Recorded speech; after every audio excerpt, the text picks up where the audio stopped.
So today I'm trying to take care of an issue with the camper of where the bed is separating from the wall. I took it into my dealer, Beach Camper Sales in Council Bluffs, which are morons, and basically they said, could not find a problem, the bed is not attached to the wall, which is pathetic that they could not see this. Let me show you. So you can see right here, you just look, only takes a second. You can see there is a big huge gap that you could literally drop your cell phone through, and there are screws right here. I'll show you from the bottom side as well, but basically the bed is pulling away from the wall.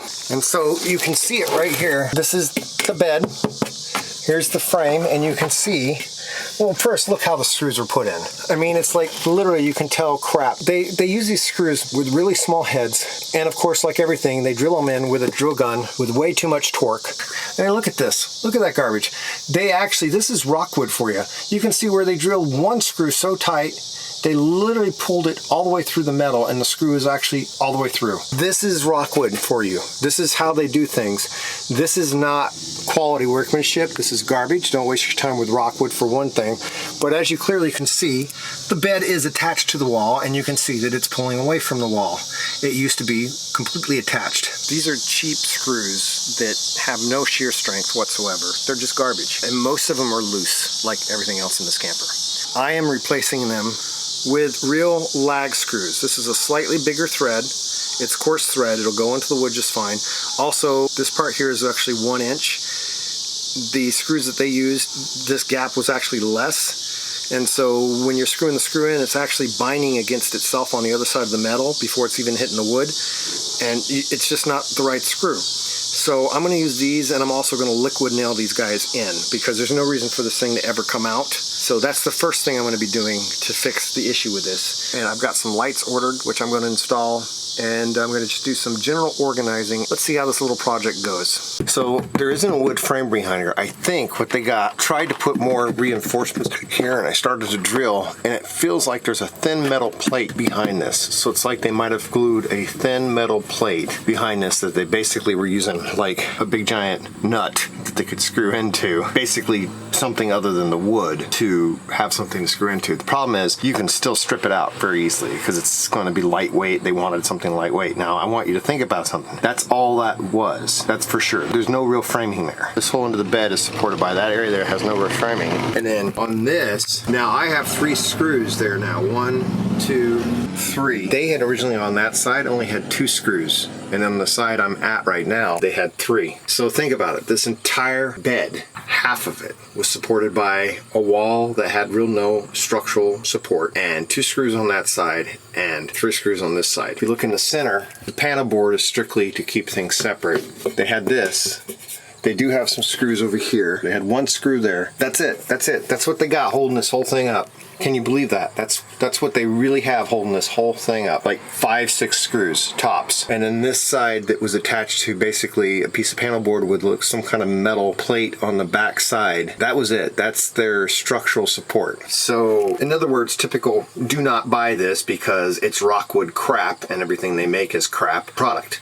So if you're going down the road with the original piece of foam that weighed maybe 25 pounds, maybe that's okay. But we changed the mattress because you can't sleep for any length of time on a slab of 4-inch foam. It just doesn't work. So think about it. The mattress is going to weigh about 100, 110 pounds that you add. Or what if you happen to just throw some extra cargo on the mattress while you're going down the road because you thought it was okay? This bed has no real support holding it up. Don't do it. You're going to have to modify it. Or better yet, don't buy a Geo Pro in the first place because rockwood makes crap. I'm actually going to, because I'm stuck with this thing and I'm upside down on it and there's no way to get out from under it unless I just throw more money away, so I figure I might as well just fix it. I'm going to make a vinyl decal on the back that I'm going to put under the rockwood logo that says, don't buy this piece of crap. I'm going to make sure I know that this camper has cost them money because I know people have not bought rockwood because of my videos. Their warranty service sucks, and most camper industries warranty does, but this is my camper, and so I can speak about it, and I can speak about what garbage it is. And if somebody's going to change the industry and make people really aware of it and cost them money, might as well be me. So I'm going to do it. Do not buy rockwood. Do not buy Forest River. Nothing they make is quality. Don't believe their false advertising ads that there's some superior quality product. They make garbage. don't buy Rockwood. Don't buy a Geo Pro. You can buy a mini micro Winnebago. Maybe it doesn't look as cool, but it's going to be a better built camper. Maybe still not even perfect, but by far better built than this piece of crap. And it's not going to cost you any more money. And you're only going to have 500 more pounds. And you're going to have a tandem axle. You can get for a foot longer, a lot more storage space. It's just a better camper, plywood construction, 2106 series. Do I own one? No, but at least it's made of plywood. There was several things I saw in that camper that we walked through, and actually you could see the difference. Look in the cabinets, look at how it's constructed, look at the basement area, look at how the bed is attached. Do you see sawdust everywhere? That means they didn't bother to even do cleanup. If they didn't bother to do cleanup, then move along to a different camper. Period. One review I read said, of course you don't know how accurate it is, but it put Winnebago as only having 3% dissatisfied. It put Jayco at only having 15% dissatisfied. It put Rockwood at having 40% dissatisfied customers. 40% dissatisfied. Don't buy Rockwood. I'm one of those 40%. I can assure you that they make all their campers like this. It's an assembly line, and all the little things I'm seeing is built by a bunch of different people. It wasn't like one guy was drunk that day and built this camper wrong. No, a lot of hands touched this camper, and every step of the way, things were done like crap. That means it's not just my camper. This little frame I've made weighs maybe 5 pounds. It's feather light. Seriously. Now, by the time I get done reinforcing it, I think I'm going to put a piece of panel board on each side. Now, it's not attached yet. I'm going to take it apart, liquid nail all the screws in. I definitely think you want to liquid nail things when it's in a camper for vibration. Liquid nail all the screws in, and I may cut panel board, which is going to add more weight, real thick, something like this, but basically laminate it, and that would even make it stronger if I decide it's necessary. I may just leave it like this for a while and see. I do still have to fasten it to the floor and to the frame. But what I'm going to do right now is I want to see exactly where do I want to put it. Obviously closer to the front of the trailer would be better, but I could store stuff on the upside. It could work as a storage divider, and it would work for that. So I'm going to try to see if I can organize my storage area in here better before I bolt that thing down. And yes, I'm using lag screws. All right.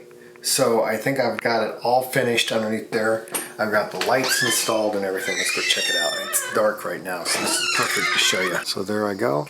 And this is going to contain all my big stuff. It's easy to get out. It's not too heavy. Then there I have enough room for 32 inches or so of grill.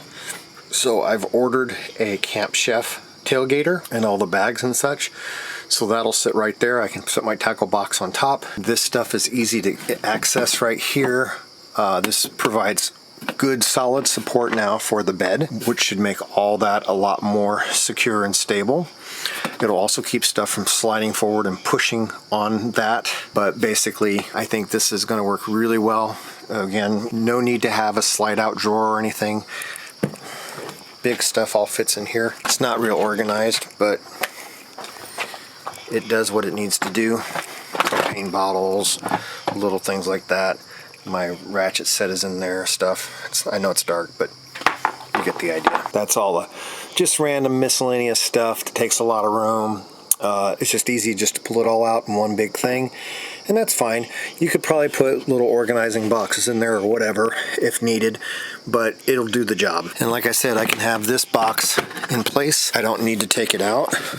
It can just stay right in here, and then I can get to my wheel chocks, my blocks, any miscellaneous stuff I need to grab really quick for leveling or hitching up the trailer or whatever. I can store up here. And then over here I got my doormat that can go underneath the steps, miscellaneous tools. Just, it's stuff I can really grab. If I need to get, like for example, there's the hose. All I have to do is just pull out one thing. I just pull out this, and then I can get to my hose back there. Then I have all the chairs sitting right here. which if I'm setting up camp, the chairs will generally come right out anyway. So that's perfect, just to have all the chairs right here. And then I have one small box, which right now I really don't have anything in it, but basically it can sit down there. I'll go back on this other side so you can see it a little better, being it's dark. We'll pull the tackle box out. But there's all the chairs. And really, you could just pull them out. You could pull the grill out on this side, and the chairs are sitting on top of that box, so they won't be impacted by pulling the grill out. So that's the idea. I think this will really keep it organized. I've got to figure out what to do. I want to maybe put something here so I can put the fishing poles right up here. Other than that, I think it's finished. I think it's good to go. It's more organized and easy to access everything in here now without having to throw it all out on the ground. I can see where everything's at. In the box on the other side, I only put stuff in there that I'd needed access if I was setting up camp. The chairs would already be out, kind of thing. And the grill, all I have to do is pull out this box on this side and I have access to the grill and it can come right out. So that was my upgrade to my basement. I really didn't add any extra weight except that wood frame, which added about 8 pounds. That's it. It really made things a lot more organized and a lot more under control. And this is about all that you'd want to put under here because it's a lot of weight. And so probably this is about where you'd want to stop. I haven't had a problem carrying this much stuff under here. And generally this has been everything I ever needed. We've got our chairs, we've got our grill, we've got my tackle box, fishing pole, all the stuff to, you know, park the trailer, level the trailer, and then a general box with like the black tank stuff, extra propane bottles, stuff like that. I did order the Camp Chef grill and I'm excited about that. I ordered the tailgater version. Supposedly it's only like 35 pounds for the whole thing, which I think's got to be wrong, but it is 32 inches long, 14 inches wide, so it should fit nicely in the same area where the crap grill that came with the camper is. And I also ordered me, because I can hook it right to the low pressure directly off the camper, so I ordered me a 12-foot line for that. And then I think this is literally done. And those lights turn off and on using the same switch that turns this light on front off and on. But if you ever wanted to, you could turn them off here too. You just have to reach in and turn them off. So you could turn them off in here. If you wanted these off and wanted the thing on the front of the camper still on, you could do that. So, but that's a good placement. It gets light across the whole thing. There's not ever going to be anything piled up that high, so I thought that would be a perfect place to put those lights. And you can see everything in here. It's perfect.